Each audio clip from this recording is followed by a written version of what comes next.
આપ જોઈ રહ્યા છો પ્રજાના પ્રશ્નોને વાચા આપતું મિસ્ટર ગુજરાત ન્યૂઝ। નમસ્કાર।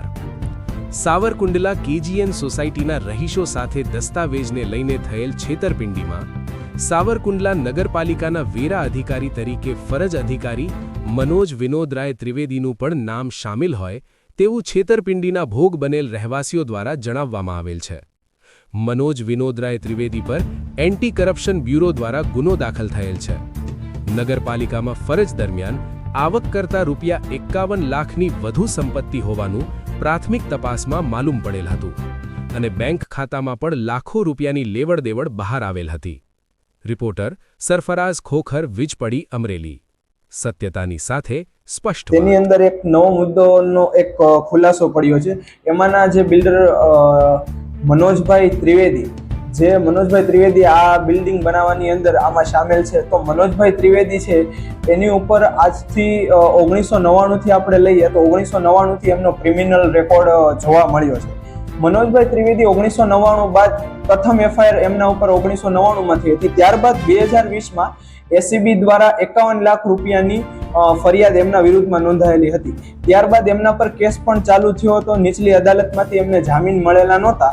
ત્યારબાદ તે હાઈકોર્ટમાં ગયા હતા। હાઈકોર્ટમાં એમને વિડીયો પ્રૂફના આધારે તેને જામીન મળેલા હતા અને એ શરતોને આધીન એમને જામીન મળ્યા હતા અને તેના એવા તમામ ડોક્યુમેન્ટ છે એ અમને પુરાવા મળી ચૂક્યા છે અને એ અમે અમારા કેસની અંદર એને ઇન્વોલ્વ કરાવશું। બીજી વસ્તુ એ કે હવે આ મુદ્દાની અંદર જાહિદભાઈ સમા એવું કહે છે કે ભાઈ હું આમાં વ્યક્તિગત ક્યાંય સામેલ નથી।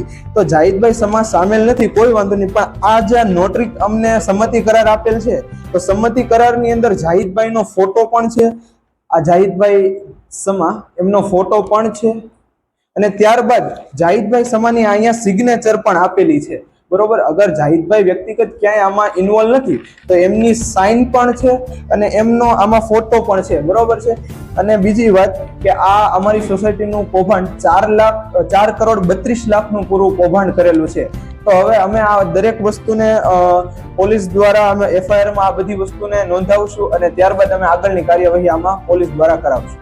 બીજો એક ખુલાસો એવો છે કે આમાં જેટલા ભાગીદારો છે એ બધા ભાગીદારોએ સાવરકુંડલાની અંદર ઘણી બધી અન્ય બીજી સોસાયટીઓ અને પ્રોપર્ટીઓ આ લોકોએ ભાગીદારીમાં બનાવેલી છે। તો માહિતી મુજબ એક માહિતી એ પણ મળે છે કે જેટલા ભાગીદારો છે એ બધા ભાગીદારોએ આવી જ રીતે બોગસ ખોટા ડોક્યુમેન્ટ અને લોકોને છેતરી અને આવી ડોક્યુમેન્ટ કરાવી અને લોકોની પાસેથી પૈસા પડાવેલા છે અને ખોટી પ્રોપર્ટીની ઉપર લોન અને દસ્તાવેજો કરેલા છે। તેની તમામ માહિતી છે એ અમને ફાઇલ દ્વારા અમને મળી ચૂકી છે અને હજી હાલમાં પણ એ લોકોના વિરુદ્ધમાં જે લોકો પાસેથી એને ડોક્યુમેન્ટ ટ્રાન્સફર કરાવ્યા છે અથવા તો ડોક્યુમેન્ટ લીધેલા છે, ખોટી રીતે લોન કરાવી, એવા તમામ પુરાવા હજી અમને મળતા જાય છે। તો આવા ઘણી રીતના અનેક બીજા કૌભાંડો પણ એમના વિરુદ્ધમાં છે।